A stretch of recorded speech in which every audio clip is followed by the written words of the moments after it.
Welcome back to Introduction to Philosophy. Last time we were in class, we talked about reasons for believing in the existence of God. We looked at the 5 arguments for God's existence with Aquinas. And then today I said we were going to talk about reasons for disbelieving or not believing in the existence of God. And the big reason, the primary reason, the one that we're going to focus on today, is what's called the problem of evil or the problem of pain. And the idea here, as we'll see, is that if we have this God as taught in the Western religions, mostly in Judaism, Christianity, and Islam, with this God, if evil exists, can it possibly be true? Can it really be true that if evil exists, can God also exist? Is the question. And so before we jump into the lecture proper, we need to define our terms a little bit, and so here giving a definition of evil.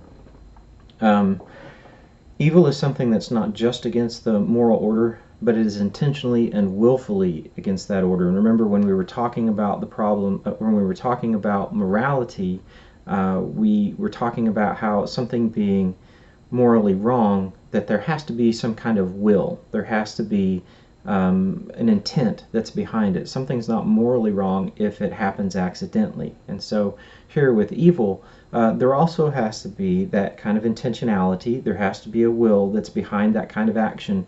But then it's not just something that is immoral. It's something that is, say, a step up. It's higher. It's even more heinous than simply an immoral action, but really rather is highly willfully something that is more heinous than just an I did something that was incorrect and I knew better, but rather it might be something like, say, for example, genocide.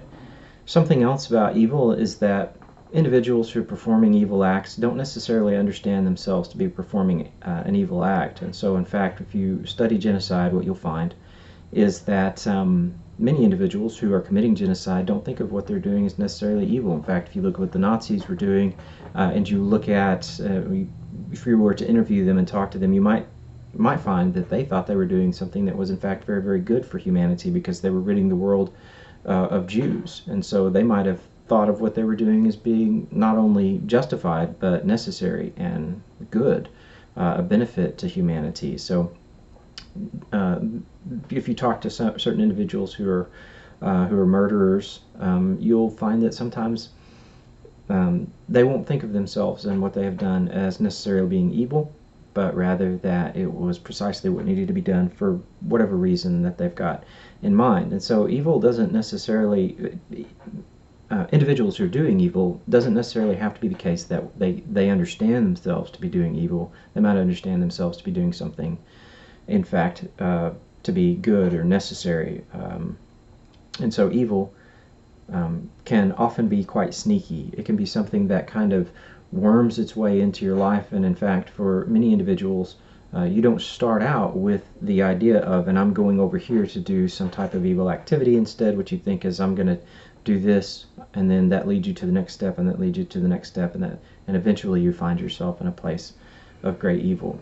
Evil seems to kind of sneak its way in often, and so it's kind of important not to think of evil as being necessarily this thing that, people just set out to do evil. It's not necessarily always the case. All right, so again, just defining it kind of simply, evil is something that there has to be a will. You have to be able to choose otherwise. It's kind of a step up. It's more than just an I did something that I knew I shouldn't have done. But we have to be careful, because sometimes evil sneaks in without us knowing it as well. And so what is the problem of evil exactly? I wanted to lay it out in some type of logical paradigm. And so 4 premise, followed by number 5, which is a conclusion in this case, laid out in a logical progression. This is what the problem of evil looks like. If God is all loving, he would destroy evil. If God is all powerful, he could destroy evil. If God is all knowing, he would know how to destroy evil. But evil is not destroyed. Therefore, no such God exists.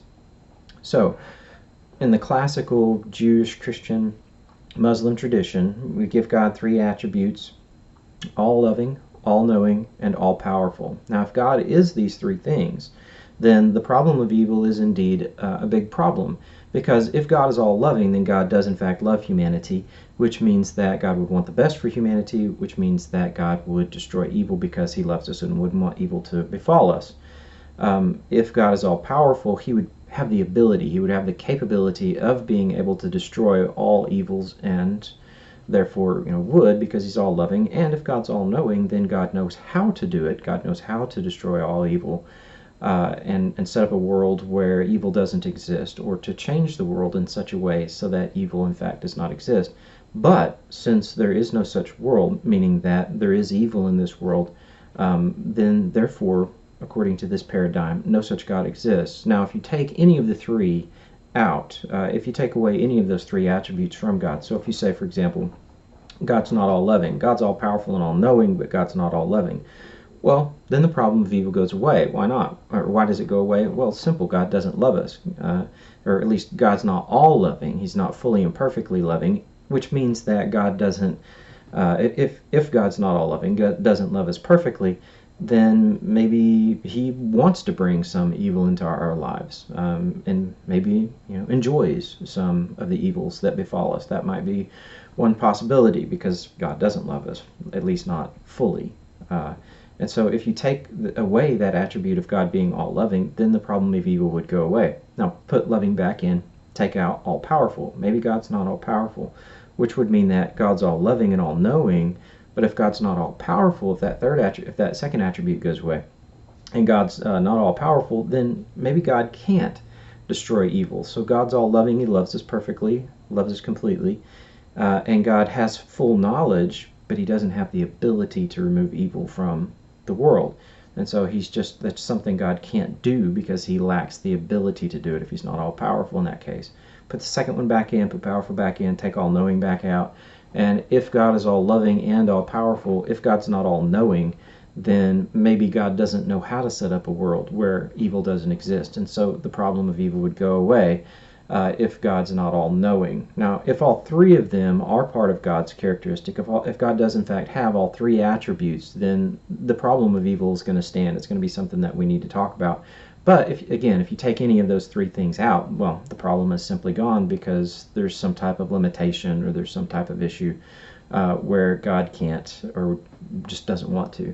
And so the problem of evil would disappear. But if God is those three things, as he's classically defined, then the problem of evil is going to stand, and it's going to be something that we would want to talk about and try to address, because it is the primary argument against God's existence. And if you go read especially the New Atheist, Christopher Hitchens and Sam Harris are particularly good at laying out just how evil the world in fact is, and then saying, see, and no such God exists. And so this really is the question for Western religion. And remember, we are focusing here on the Western religions, not on the Eastern religions. So this is a problem for the West. Okay. So in my classes, before we tackle the classical problem of the problem of evil,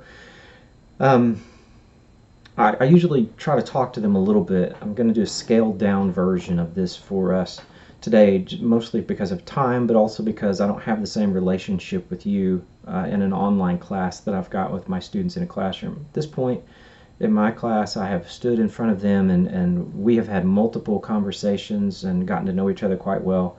And I don't feel that I can do fully to you what I can do to them, because there's a different type of relationship in an online class. But I want to give you as much of this as I can, so that you can try to feel the weight of evil. And what I mean here is that if we take the classical problem of evil in a philosophical, logical construct, what it's really easy to do is to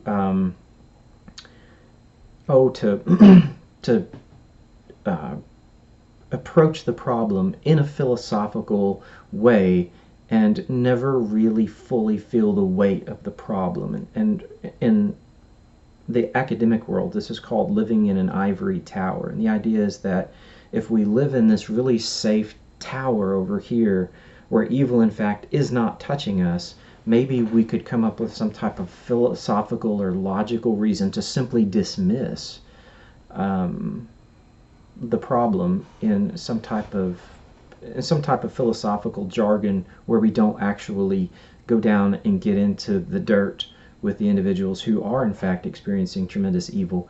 And if we simply dismiss it using some type of philosophical or logical argument, I think we've done a great injustice to all those who have in fact suffered evil. And so before we really get into the classical question of the problem of evil, I wanted to talk briefly about what evil is.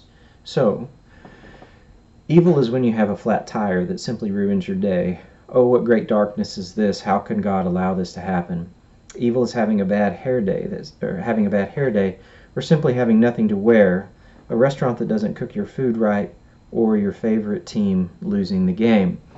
Now, as I read that passage, hopefully you're looking at your screen going, he must be kidding, and you're right. But I read that, and by the time I get done, my students are smiling because we all know that those things aren't evil. Now, sometimes when your team loses the game, perhaps you might think of it as being tremendously evil, but we all know that that's not what really evil, that's not really what evil is. And so to try and get my students thinking about evil and exactly what it is and how it affects us, I refer back to some of the most popular philosophers in our culture today, and one that's not in our culture today, but two quickly here that are part of our culture today. The first very, very famous and very, very influential philosopher is the band Pink Floyd.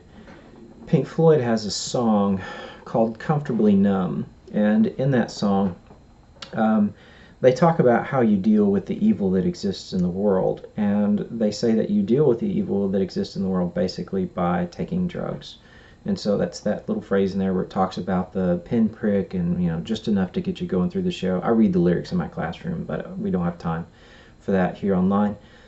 But Pink Floyd says that the world is so evil, and the only way to really cope or deal with that particular thing, the best way maybe is better way of phrasing it, is to take drugs, to just numb yourself to how bad it genuinely is. Not in our culture, but another very popular philosopher from the past, Shakespeare, wrote Hamlet, and therein Hamlet, that very famous passage, to be or not to be, that is the question, whether 'tis nobler in the mind to suffer the slings and arrows of outrageous fortune, or to take arms against a sea of troubles. And what Hamlet is contemplating there in that passage is suicide. And so Hamlet, because of the extreme difficulty that he's undergoing there in this play, he's contemplating suicide. He's trying to decide if he should go on existing or not, to exist, or not to exist. Is it nobler to continue to suffer the slings and arrows of outrageous fortune? And those slings and arrows of outrageous fortune really just are all the troubles and suffering that humanity goes through, and he's going through some as well.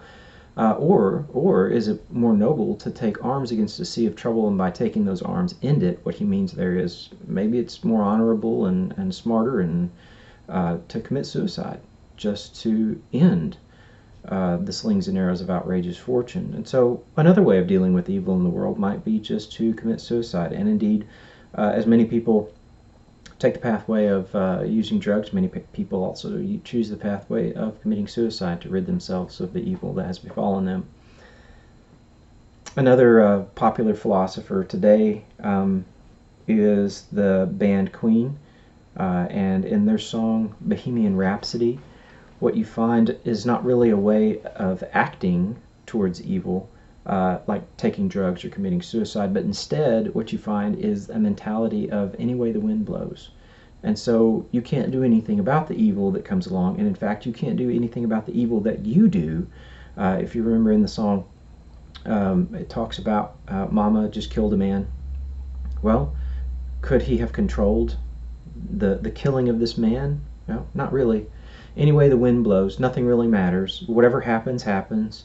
And so for that particular philosophy in that song, the individual there in that song, his attitude toward evil and towards how bad the world is was simply, well, there's nothing we can do about it. It's just who we are in one moment.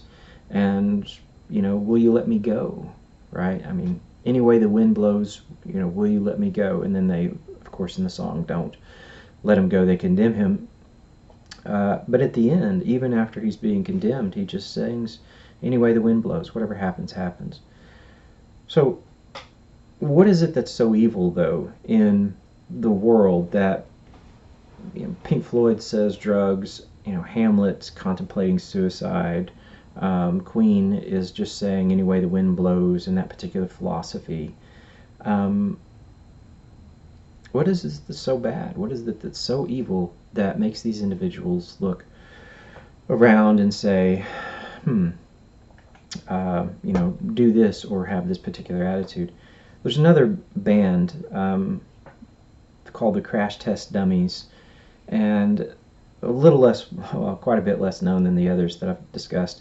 But they have a song called How Does a Duck Know? And the song How Does a Duck Know, the writers of that song, as the band is singing the song, the lyrics of the song, this individual ponders the nature itself, and he says, I look around the world and nature is so well planned out. It's so well, it works, it functions so well. And the reason the song's called How Does a Duck Know is because in it they talk about how does a duck know his wife from all the other ducks. How do they know when to fly south? How do all these things. They talk about the human body and how does the human body, all the organs work together so well, and everything just seems so well planned out. But in the song they say, just when I think everything looks so planned out, the human race will come and smack your face. So what is it that's so terrible and so evil that people have to turn to drugs, contemplate suicide? It's humanity. It's us. It's humans. We're the ones that are tremendously evil, and we bring tremendous evil on each other.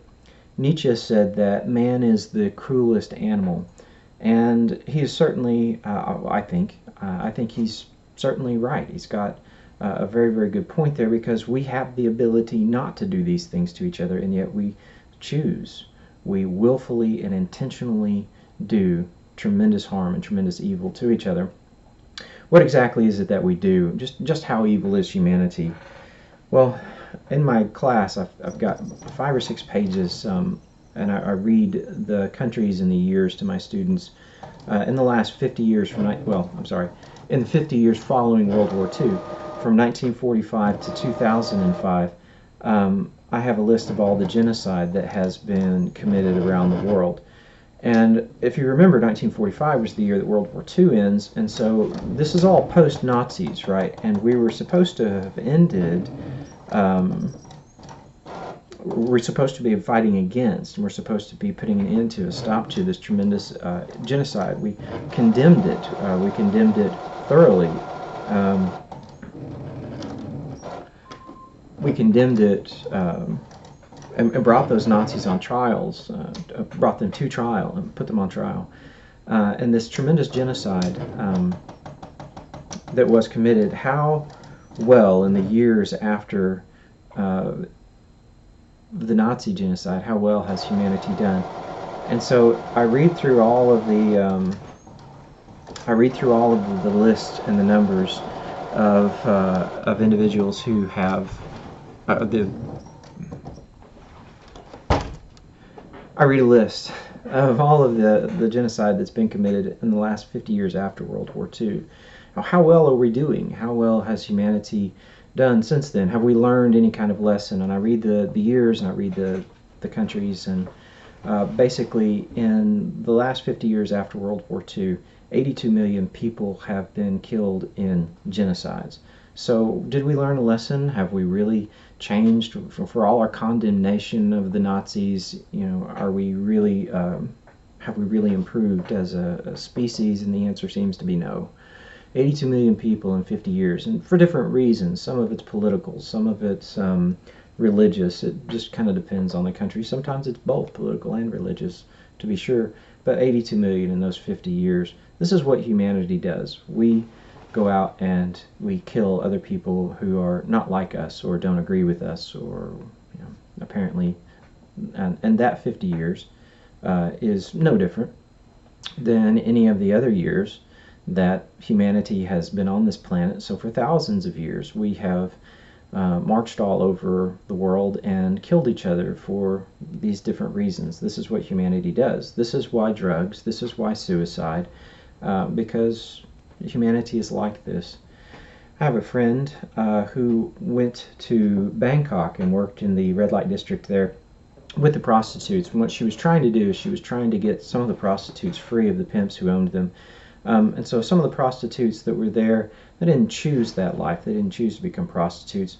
It was something that sometimes they were trapped in. Say, for example, a young girl living on a farm out in the country was promised a job. When she got to the city where she thought she was going to get the job, the man who she thought was giving her the job rapes her and beats her and keeps her as a slave and gets her addicted to some type of narcotic. And then over a series of years, she becomes so addicted to the narcotic that she can't leave, and so she continues to sell her body there as a prostitute until she becomes no longer useful for sex, and at which point, since she's no longer useful to be sold as a sex object, then the man who owns her, the pimp who owns her, stops giving her drugs, throws her out in the street where she dies from withdrawals. And so one of the things that my friend was doing was trying to help these ladies out of that particular situation. So the question becomes, as genocide is being committed for thousands of years and all around the world, and as people are being enslaved as sex objects and being forced to become addicted to narcotics in order to control them, the question becomes, where is God? If God is all-knowing, all-loving, and all-powerful, God loves humanity. God knows how to end evil, and God has the power to end evil. But evil is rampant across this planet and has been for as long as humanity has been on the planet. So, where's God? I can't tell you the number of stories I could relate to you about individuals that I've spoken with who either themselves or their children are sexually molested or physically abused, often by a father, by an uncle. One young lady that I became friends with was date raped. One of her friends, hey, let's go on a date. She wasn't willing. He was, and so he raped her. Hundreds and hundreds, not from me, not necessarily hundreds, I don't know hundreds, but I know dozens and dozens of individuals who are victims of sexual and physical abuse. And in our country in 2007, there's a couple of numbers here kind of quickly. In our country in 2007, they found that 16%, just over 16%, of the children in our country are being physically abused, so beaten in some physical type of way. And that's in our country where we have laws against it and we try to prevent it. Now, that's not necessarily true of all of history. It's not true that throughout all of history people tried to stop child abuse. There weren't necessarily laws against it, and there weren't necessarily individuals who were trying to stop it. In our country, we are. And still, even with the laws against it and even with us trying to stop it, 16% of our children are physically abused. And also 9%, just over 9% of the children in our country are sexually abused. Again, in a country where we have laws against it, we're trying to stop it. Just over 9% of our kids are sexually abused in this country. And at this time, that's just one number in 2007. Imagine all the thousands of years where children have endured sexual abuse. And the question becomes, where's God? These children all around the world being abused for thousands of years. God's all-knowing, God's all-loving, God's all-powerful. Where's God? And so at this point in my class, I will often, depending on the class, because this is really brutal, I will offer anyone, and I've also told more stories. I go into several of the sex stories, several of the individuals that I know who have been sexually abused. I will have told 3 or 4 of those stories by this point, and so the mood is usually very dark. I'm going a little faster in this class. Often people by this time are kind of crying, not necessarily because of my story, but because they are also victims of abuse. I don't look at my students in my classroom and think for one moment that there's not someone in my classroom who has been physically abused or is being physically abused or sexually abused in some way. The numbers are too high. I usually have around 50 students in my class, which means I've probably got someone in there who has been physically abused or sexually abused or raped, something. And so as I'm looking around the classroom and I'm telling these horrific stories, I know that one person in that room, at least one person in that room, has been abused in some way. And so as I'm sharing these stories, and I tell them the numbers, 16%, all of our kids have been abused, 9% of kids in our country have been sexually abused, I make the offer of anyone who would care to stand up and sing Jesus Loves the Little Children. It's always deadly silent at that point in the class. No takers. No one ever wants to try and sing that song. Because when all of these children all around the world for thousands of years have been abused, where's God when all of these things are happening? So part of my travels, I was able to go to Russia for about 2 weeks, and while we were there, we were handing out humanitarian aid. Mostly we focused on going to orphanages while I was there. And I remember pulling up on the bus. We'd be in a hotel there in Moscow. We'd load up the bus with humanitarian aid, then we'd drive somewhere out into the country and visit an orphanage. And we would hand out things like shampoo and toothpaste and soap because they didn't have any of those things. And so as we were going into one orphanage, I remember before we went in, the individual who was leading our bus, the spokesman, he'd stand up there in front of the bus. There's 50 people on the bus, and he'd talk to us as we're driving along about something that day. And so just before we went into the orphanage, he told us that with the orphans in here, he said 65% of the boys will be in the military by the time they're 18, which their military and our military are very, very different. It's pretty abusive. It's not a good place, not a healthy place. It's a difficult place to get along. So 65% of the boys will be in the military by the time they're 18. And then he told us that 80% of the girls would be prostitutes by the time they were 16 years old. And before we went in, he led a prayer before we went into the orphanage, and part of his prayer was that that we would all pray for hope for these kids. And I remember sitting there thinking to myself, how can you pray for hope for children who 80% of the girls will be prostitutes by the time they're 16 years old? What hope? What hope can these children possibly have when that's the future that they're facing? Now, the hotel that we stayed in there in Moscow, in the lobby,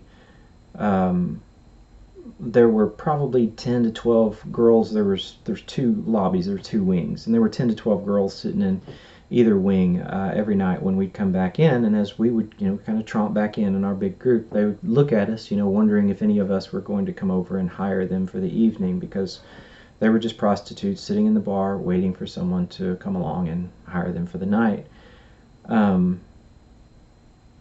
And I remember I had this little picture of this little girl who I'd given her a Beanie Baby, because we gave them toys too, just little bitty like Beanie Baby toys, stuffed animals.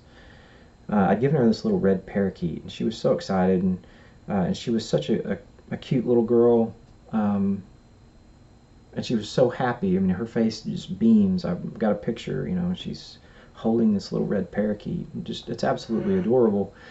And I remember that she was 5 years old when the picture was taken, and that I remember looking at that same photograph 11 years later and realizing that she had just turned 16, which meant that there was an 80% chance that that girl was now a prostitute, and that she would be sitting there in the hotel selling herself to whoever came in, and that was the way she was going to make her living. When individuals have to live this way, and this is not new, it's not like this is rare or weird. Individuals have been selling themselves in this way since humanity has existed. Prostitution is often called the oldest career or the oldest occupation. Where's God when 16-year-old girls have to sell themselves into prostitution in order to survive? Any number of women, I've talked to any number of women whose husband is physically abusive to them, and in many cases, all of the cases I can think of off the top of my head, these individuals, these ladies, are God-fearing, church-going, still, even after all of the abuse. They faithfully take their family to church. They were before. They are even now. Why would God let these, tremendous, in this case, Christian women, suffer at the hands of their husbands if He's all-knowing, all-loving, and all-powerful? The first semester I taught philosophy. One of my students, about halfway through the semester, came to me and with a drop slip and needed to drop out of my class because she couldn't continue on. In the news, I had heard about a young lady in our town who had been raped and murdered by two boys, and her body had been, just dumped out next to a pond. Well, as it turns out, just like I say, I had seen that story in the news. It turns out that the girl in my class, my student, was the sister of the young lady who was raped and murdered, and her life had been so wrecked and put into so much turmoil because of the actions of these two young men that she couldn't continue with her education at that point. I don't know if she ever got back into her education and tried to continue on. I don't know what happened to her, but I remember sitting there looking at this young lady whose sister had been raped and murdered, and her life is in complete and utter turmoil. Where's God when these individuals are being raped and murdered? Now, those are things that we do to each other. We choose them. There's a will involved with genocide and with rape and murder and child abuse and all the other, absolutely insanely things that we do to each other. But there are other things that are outside of our control. But if God is all-knowing and all-powerful, then these things would be within God's control. Things like mudslides and tornadoes, any kind of massive natural disaster, earthquakes, volcanoes, the huge wildfires that sometimes kill different individuals and just wreak general havoc and spread chaos and pain all across the planet. Those things are presumably under God's control, not ours, but they're under God's control. Why doesn't God stop those things? Where's God when mudslides slam down mountains and obliterate villages in South America? Or what about other things like different kinds of diseases? For example, I have a friend who has epilepsy, and he's a tremendous young man, very kind, very gentle, very loving, and he is forced to live a life where he is not like the rest of us who can simply drive a car or hold just kind of a normal job, because he doesn't know when he is going to have a seizure. Now, he is fortunate. He does have what's called an aura, which means that he knows when something's about to happen. And so several times when I was with him, and he would kind of mumble, I'm about to have a seizure, but he'd go into this epileptic fit, and it's devastating to the life of an individual who truly is a good person. And many times I've wondered why God would give that disease to him. He's a tremendous person. Maybe if God would give it to a horribly evil person, it would make sense. But why do these diseases, why is that good person suffering under this kind of disease? Other things, there's a song by the artist Jewel called Adrian. Well, it's about Adrian, her brother, who was harmed in a canoeing accident. and he got brain damage. He hit his head somehow, and so that his body continued to grow, but he himself never became anything but a small child, right? And in the song, as she's singing, and she's just plucking a guitar gently, she's pleading with her brother to be able to come out and play like a normal child. He can't go out and play because he's bound there in his wheelchair with brain damage, and he can never truly go out and be just a normal kid or have that kind of normal kid experience. And there are hundreds and thousands and even millions of stories like that where a child suffers some type of outrageous experience that wrecks their lives. So where's God when there's epilepsy and mudslides and canoeing accidents? And why would an all-knowing, all-loving, all-powerful God allow these things to happen? Last one. There was a story that was told about a young mother in New York City who she had a baby, and both she and the baby they're starving to death. They're trying to live on food stamps there in their little apartment, and they're getting by as best they can, but they're both starving to death. And so the mother finally gets more food stamps, and so she knows that she can't carry the baby and carry groceries, so she leaves the baby in the apartment. She leaves and goes to get groceries. But when she comes back with the groceries, she found that the dog that had been living with them, the dog was also starving, and the dog had eaten her baby while she was gone. Where is God when dogs are eating babies?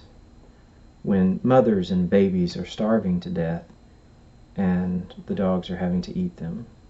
God's all-knowing, God's all-loving, God's all-powerful. Shouldn't God be able to prevent? Wouldn't God want to prevent babies from being eaten from dogs? Now, that's the dumbed-down version. That's the less abusive of the two versions that I have. I often feel the need to apologize to my students after I tell them those kinds of stories, but I want you to feel the weight of evil that humanity has suffered, and it's much worse than this. This is just a fraction of the incredible evil that has befallen humanity for thousands and thousands of years. And the question really is, where is God? While all of this is happening, where's God? Well, there have been a few attempts to deal with the question of the problem of evil. Three broad views, and I'm going to run through these really quickly, and then we'll talk about something that maybe really is a reason for God allowing the existence of evil. But three broad views kind of quickly, and then we'll talk about something else. We'll get into something that I think might be a good reason. So maybe there is an answer. We'll see. Three broad views, though. The first one is that evil is the absence of good. And so what that means is that hate really just is the absence of love. The idea here is that there really is no such thing as evil, but that it's just a vacuum, or that it's the absence of something. And so if someone's facing an evil situation, it's not that someone hates them if they're abusing them, it's just that they're not behaving lovingly, and so it's the absence of something. That might be true in some cases, but I don't know that you could convince any of the Jews with the Nazis and what they were doing to them that the Nazis didn't hate them, but they just weren't behaving very lovingly towards them. I'm not sure you could convince them of that. So it seems that hate, here supposedly hate doesn't really exist. It's just the absence of love. I've also found in my classes that many people will say that love really just is a chemical reaction. It's the things in your brain when these things are released and blah, blah, blah, blah. It's just a chemical reaction. I've yet to come across any of my students who say the same thing about hate. that hate is just a chemical reaction. Nobody seems to think that that's true, or at least no student has expressed that particular position yet.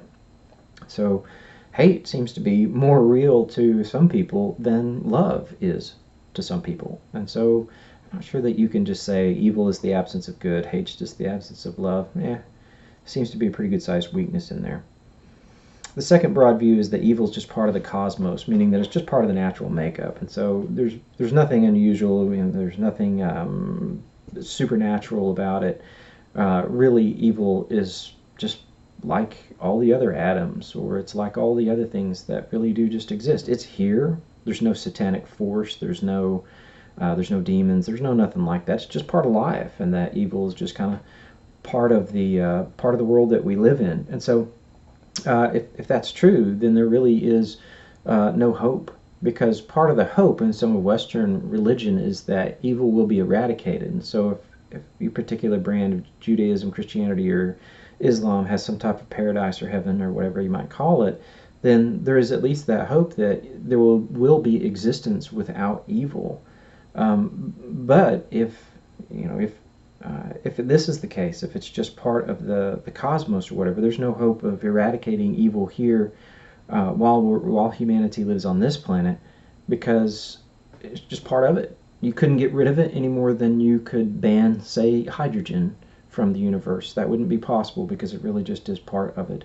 I mean, the good news is that it domesticates evil, because it means that it's not satanic. It's not something, great and powerful. It really just is us. It's inside of us, which means that we have the potential to control it. But the honest truth is, we're not going to control it. There's no way. Think of it for just a moment. Think of yourself. Think of that thing that you're doing wrong. You know you shouldn't do it, right? And I always look at my students and say, we've all got at least one, and you shouldn't be doing it. Are you going to stop? Can you stop? And the answer is always no. No. Why not? Well, it just seems to be part of it. It seems to be something that you can't quit doing. And so, is there really any hope that we're all going to somehow rid ourselves of evil? No.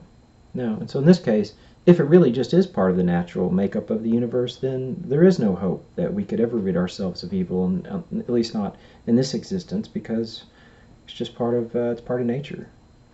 The third broad view is that evil matures us.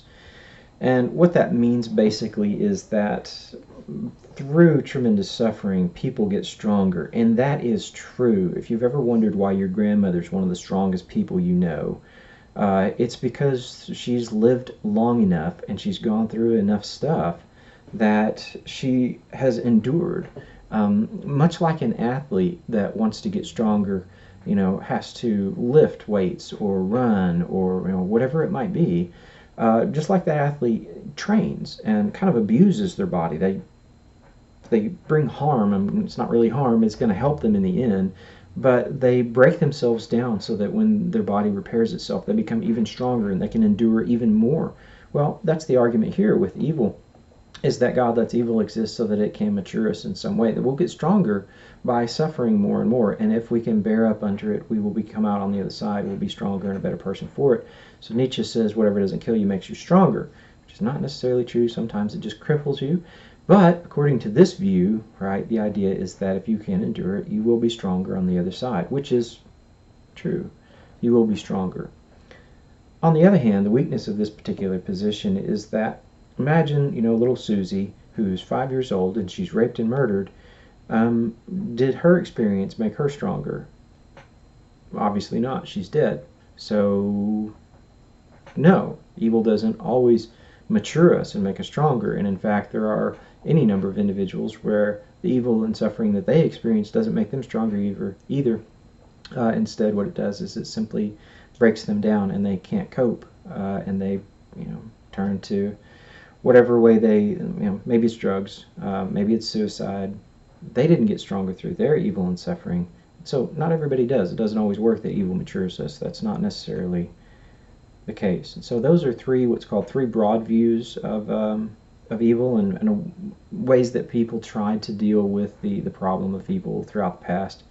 I think they all have pretty big flaws within them. I think there might be a better answer, and so I kind of wanted to throw them at you just so you knew they're out there. but wanted to move along so that we can take a look at some other potential answers. One of the things that's kind of important as you're talking about the problem of evil is the idea of modesty. And what they mean by modesty has nothing to do with the way you dress.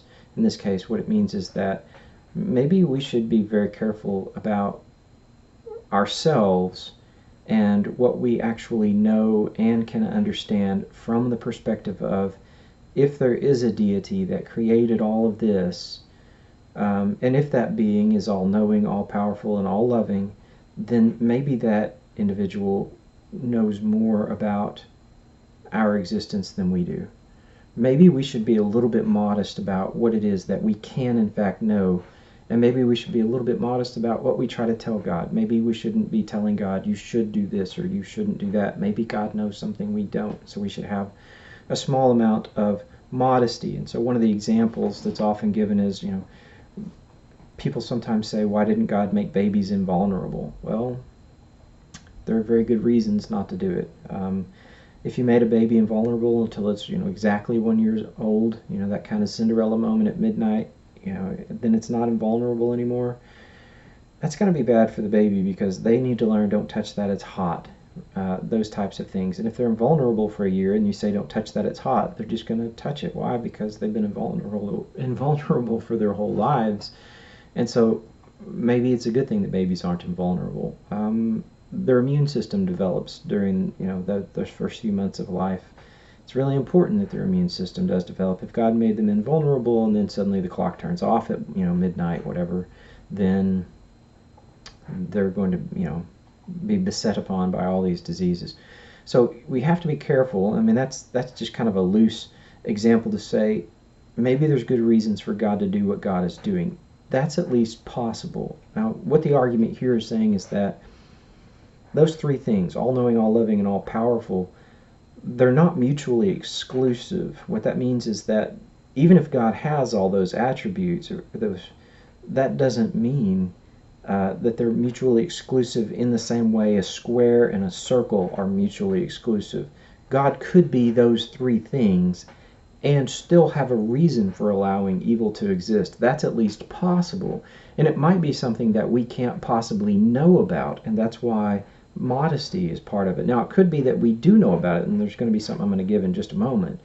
But it could be possible that God has some very good reason for allowing all these evil things to exist, and we don't know what that reason is. If God's all-knowing, all-loving, and all-powerful, it's a being that we can't even comprehend, and therefore it could know something that we don't. And in fact, even if God's not all-knowing, God could still know something that we don't, and that's certainly the case. There are many things that we as a collective species still don't know. There's lots that we have yet to learn. And if the classical, being, the classical deity is truly out there, then maybe that individual has a reason that we don't know about. That's entirely possible, and we should be careful. Not because God might zap us. Rather, be careful because it's intellectually honest. It's intellectually honest to say, there might be a good reason and I don't know what that reason is. That's honest. That's truthful. Now, that doesn't mean that, therefore, this particular being exists. It just means that something to ponder. God might have a reason, and so we should certainly be modest about whether or not we should be modest, and we should be honest about our own thinking and about the possibilities that are out there. Now, kind of quickly, I usually try to walk my students through this and get them to think of try to steer them to the pathway, but I can't really steer you guys. I just kind of have to come in and tell you. So one of the classical arguments against this, if God's all-knowing, all-powerful, and all-loving, he would destroy evil. He doesn't, therefore God doesn't exist. One of the classical arguments against this is called the free will defense. And within the free will defense, basically what they're arguing is that one of the reasons that God might have for allowing people to, for allowing evil to exist is free will. And so if God created humanity with the purpose of, um, if one of the things God wanted humanity to have was freedom of will, the ability to choose for themselves, then God could not have prevented evil from happening, because with free will, there's always the chance, uh, there's always the potential that people aren't going to do what God wants them to do. So if God is all knowing and all loving and all powerful, even that being couldn't create a human that's free and a human that is never going to do something that God does not want them to do, because they have the ability to decide, I'm going to do that whether God wants me to do it or not. And so the classic example is, of course, the Garden of Eden and the tree, where Adam and Eve, take the fruit and they eat it, and they're not supposed to. And so I was asked by a small child once, and I was a little angry at the mother, not really, but she's standing there. She said, my kid has a question, and she's kind of smiling, and I'm like, great, what's this going to be? You never really know what the children are going to ask you. I think he was probably 10 or 12, smart kid. And he asked me the question, why did God put the tree in the Garden of Eden? And I said, well, thanks, Mom, right? Because she didn't have an answer, so she brought it to me. And so I said, if there's no tree, there's no choice, right? There has to have been the possibility for humanity to have chosen not what God wants. Otherwise, you're not genuinely free. And so if God's going to create humanity in such a way that they are in fact going to have free will, there has to be the potential that they can do something that God does not want them to do. And if there is no tree in that perfect world, right? If there's no tree, if there's no order, don't do this. Well, imagine that if God had said, there's no tree here, and you can't eat of its fruit. Well, that's not choice. I mean, if he says, here is a tree, and you can't eat its fruit, then there's choice. But if there's no tree, there is no choice. So there has to be some type of free will. And so kind of that classical, again, argument, that classical question, why would God do it? Well, maybe God wanted to create creatures who were free and could choose to do for themselves. Now, almost immediately, the question then becomes, well, why? What's so significant? What is so important about free will that God might want that humans are in fact free? And like I say, I try to steer my students, but I can't steer you. And so I'll just tell you that the answer is the same thing that almost every story and almost every song tells of and sings of throughout all of history. Somewhere in the theme, somewhere in the pattern, always there is included this one thing, and that one thing is love. If God wanted creatures that had the capacity to love, I'm going to say love God. Remember, we're dealing with the Jewish, Christian, Muslim tradition. If he wanted creatures that were capable of loving him and capable, I'm going to say, of loving each other, those creatures had to be free. You can't have a creature that loves you and doesn't have the ability to choose otherwise. Love is something that has to be chosen. Now, I know that many dogs will, love their master. Now, whether dogs have free will is another question. I'm not going to try to answer that particular question today. I'm just going to assume they don't for the moment. Dogs care for their masters because they feed them or they pet them, or whatever their particular relationship might be. They care for them, but do they love them in the same way and same capacity? And it seems the answer is at least probably no. Humans seem to be doing something that the other creatures on this planet are not doing. We're certainly capable of things that other creatures on this planet are not capable of. We're much, much more complicated and much, much more, we have a greater capacity than the other creatures. And just quickly, and kind of for example, we build complex tools. Now, I'm aware that there are some creatures that use tools. Otters will flip over on their back and put a rock on their stomach and crack oysters open, but they don't create the tool. I'm also aware that there is particular ape that will take a stick and like kind of shape a stick and then stick it into an ant hill to get the ants out so that they can eat them, and that the the little ape beside them will ape them. They'll mimic them. They'll do the same thing and create a stick and get ants that way. But that's not really a complex tool. A complex tool is something that's on my head right now. This thing is a complex tool. The computer and the camera, I'm sitting in a chair, I'm going to say, that's not really complex, but it's a complex tool of sorts, and all around me there are complex tools and complex dwellings, and we have the ability to complexly put people on the moon, and many of us fly without wings. Humans are very, very, very different than the other creatures on this planet. Also, complex speech is very, very different than any other creature on this planet can do. We are vastly different. I'm aware of, done some language study with the other creatures, dolphins, some of the apes, all those things that communicate in a way. Bees have a really, really neat way of communicating. I'm not going into it. Ants have a way of communicating. It's really interesting, it's fascinating, but none of them are doing what we're doing right now. What we're doing is something that is tremendously, significantly different. And so if you're familiar with Coco the gorilla, the best that she ever did was the words water bird. And that's pretty amazing, because she saw like a bird on a pond in the park, and she said, pointed and said water bird, and that's really amazing. But imagine that imagine that if there was a child who the best they ever did was to point at a bird on a pond and say water bird. You wouldn't think you had a fully functioning child. You would think that there was something massively wrong with this child and its ability to function as far as language conception and delivery goes. So we're very, very different. We're significantly other than the other creatures. Notice I didn't say we're better than them. I just said we're very different from them. So when it comes to this idea of free will, we really seem to have some kind of capacity that the other creatures don't.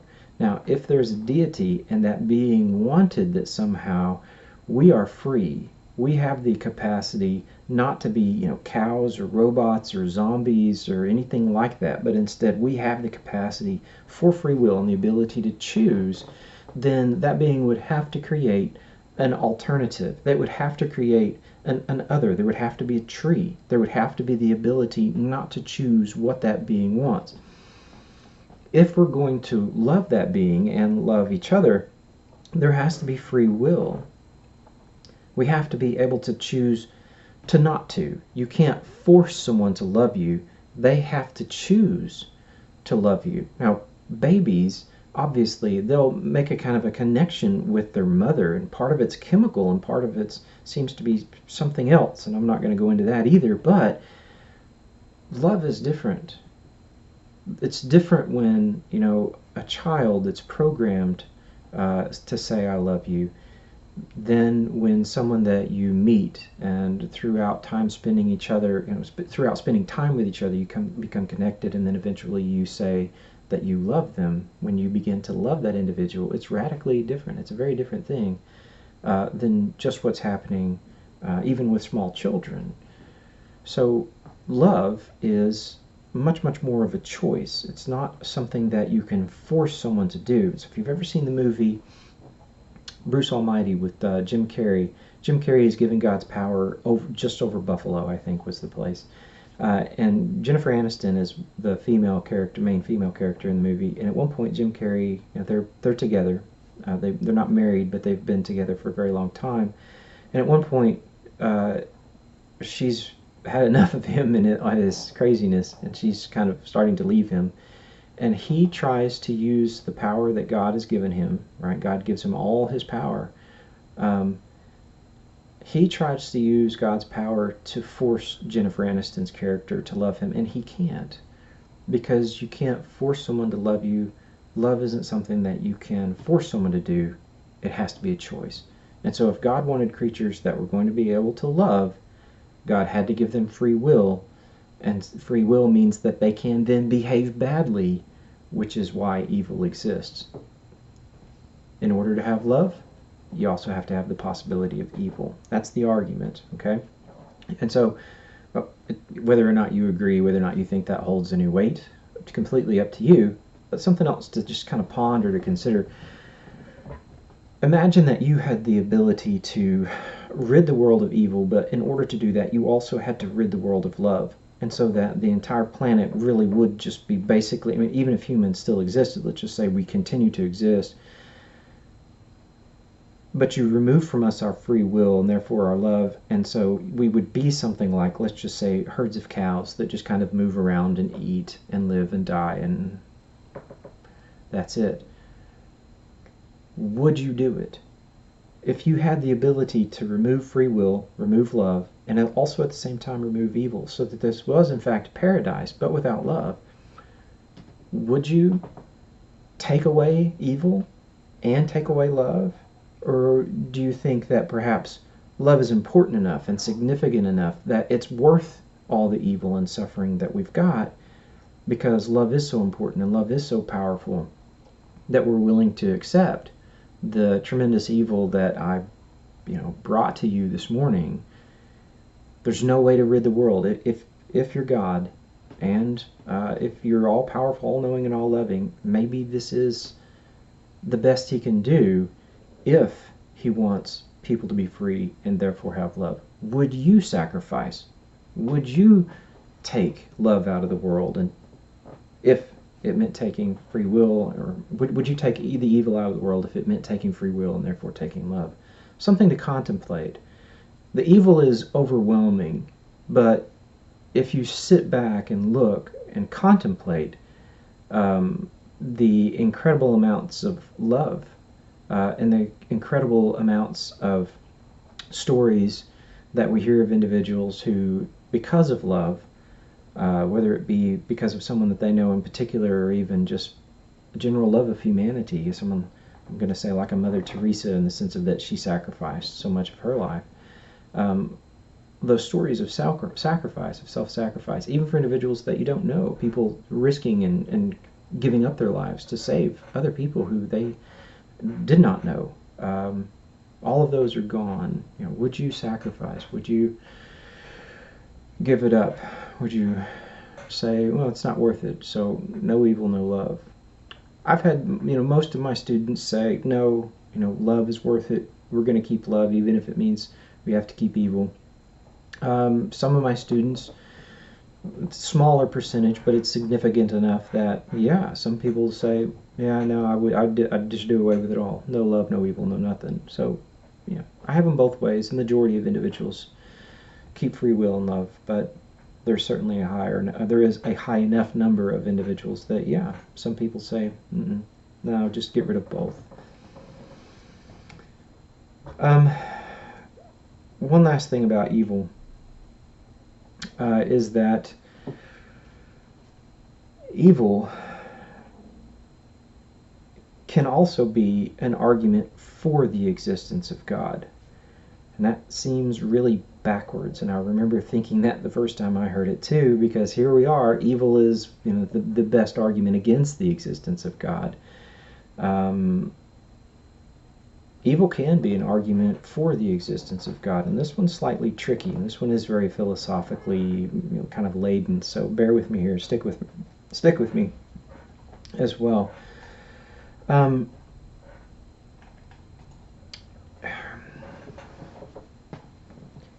In order for us to know that something is evil, there has to be a standard. There has to be something that allows that, and these things are evil. There has to be a foundation. If you remember us talking about how there has to be a foundation for morality, what could that foundation be? It can't just be pleasure and pain. It can't just be that I like it or I dislike it, but there's got to be some type of something that isn't of itself a standard, or I'm going to say a source, for our understanding of these things are evil. Now, if there is nothing but nature, if there is no God, no deity, if there's nothing but nature, then there is no such thing as evil. There are things that are incredibly harmful and painful, But the argument here says that there can't be any foundation for evil, and many atheists have acknowledged this.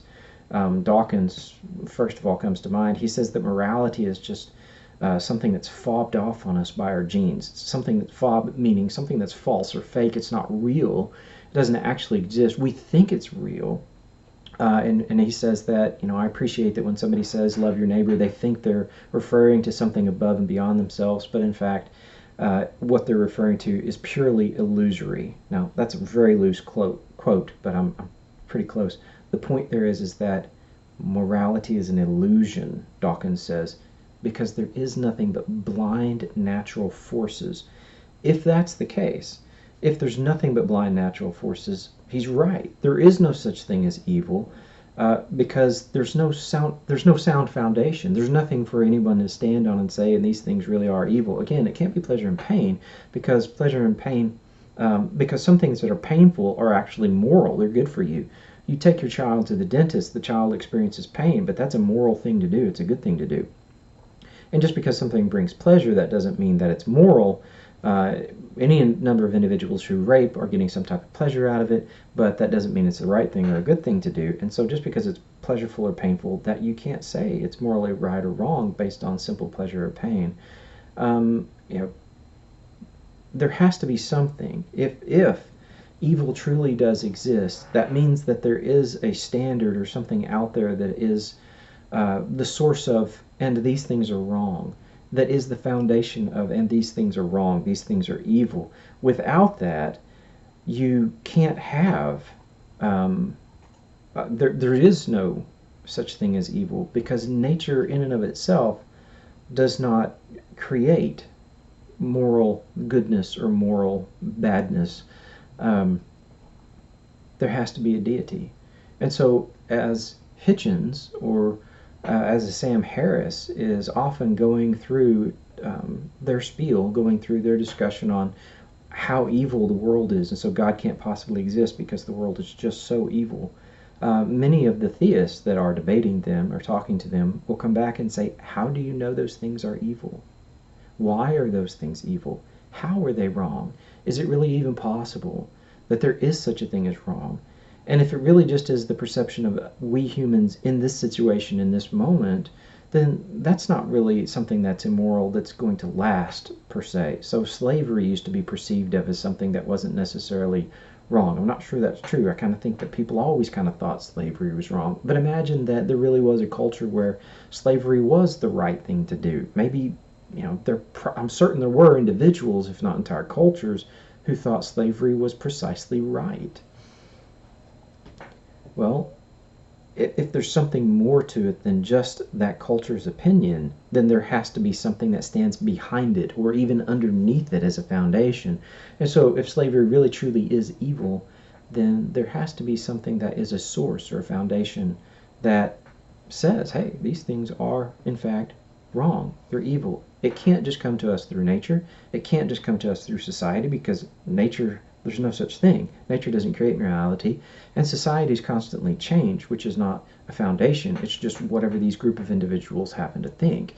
And so if evil really truly is evil, if there really is something that's wrong, then there must be a deity, and that deity must be the source, foundation, and standard of things that are in fact wrong. And so evil can actually be an argument for the existence of God, because in order for us to know that something is evil, there has to be something outside of humanity and outside of nature that says these things are right, these things are wrong. There must be a foundation, there must be a source.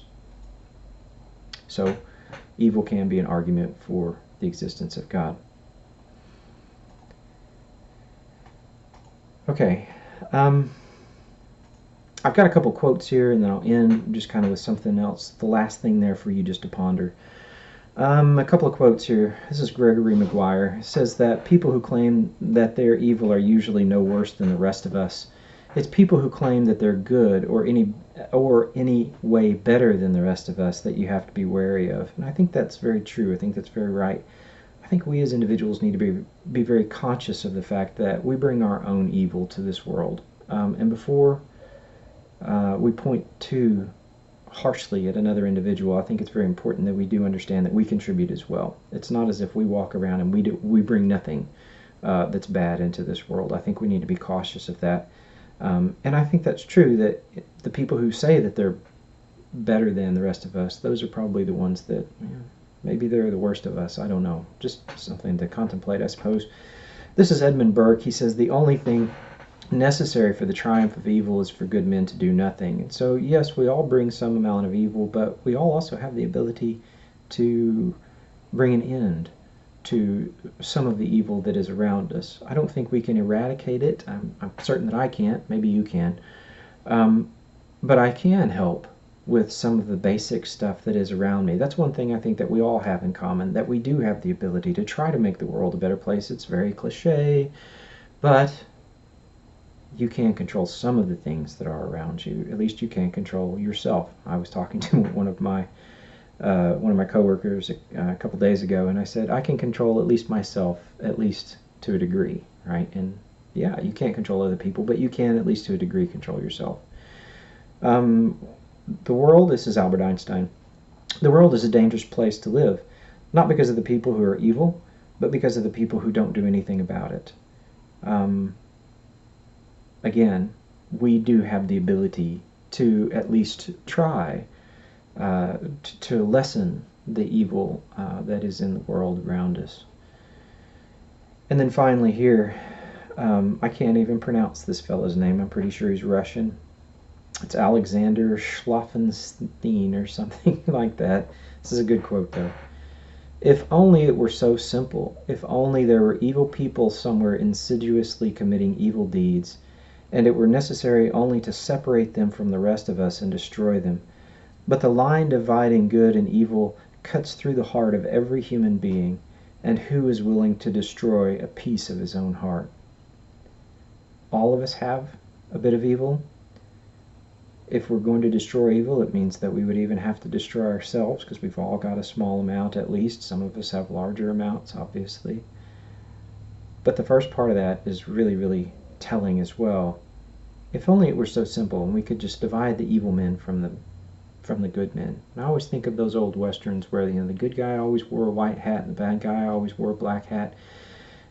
Oh, if it were just that simple, that the bad guys just wore black hats, and then we could have, Black Hatsville over here and White Hatsville over here, and we could rid the world of evil simply based on, well, these men are evil and these men are not. We could, divide them out, and it's just not that simple, because I'm pretty sure all of us would be wearing a hat of some shade of gray, because we've all got that little piece, and it's just not that simple to simply weed evil out, and to ask God to do something like simply weed evil out of the world and create a world without that kind of evil would be much, much more difficult than it seems. That logical thing that I used at the beginning, God is all loving, all powerful, all knowing. Is it really that simple to simply rid the world of evil? It doesn't seem so. Last thing here, one more thing to contemplate. I remember seeing a cartoon a long time ago, and I don't have a picture of it anymore. But in the cartoon, there were two frogs sitting on a lily pad. And the first frog looked at the second frog and he said, I would love to ask God why he allows all this evil to exist. And the second frog said, well, why don't you? Why don't you ask God? And the first frog said, I'm afraid he'll ask me the same question. And the point there is that if we're so upset with God, that God allows so much evil to exist in the world, shouldn't we also be upset with ourselves when we allow evil that we can prevent in this world from existing as well? We allow it to exist. If we're upset at God, we should also be upset at ourselves about what we allow to exist, what we can control. One last thing to contemplate there. Well, but that's it. That's the classic question of the problem of evil, and some other potential answers. Maybe you don't accept those answers. That's completely up to you. Maybe you look at it and say, no, there's too much evil, and therefore there is no God. Also acceptable, no problem. Really, in an introduction course, I don't know how many times I've said this, I wanted to introduce you to the different ideas. I hope you felt the weight of evil that does exist around the world, and I hope you got something to think about throughout this particular video. It's one of the most difficult ones for me to deliver. It's often one of the most difficult ones for my students to sit through. Hopefully you have gained some knowledge and gotten yourself something to think about. And I'll see you next time.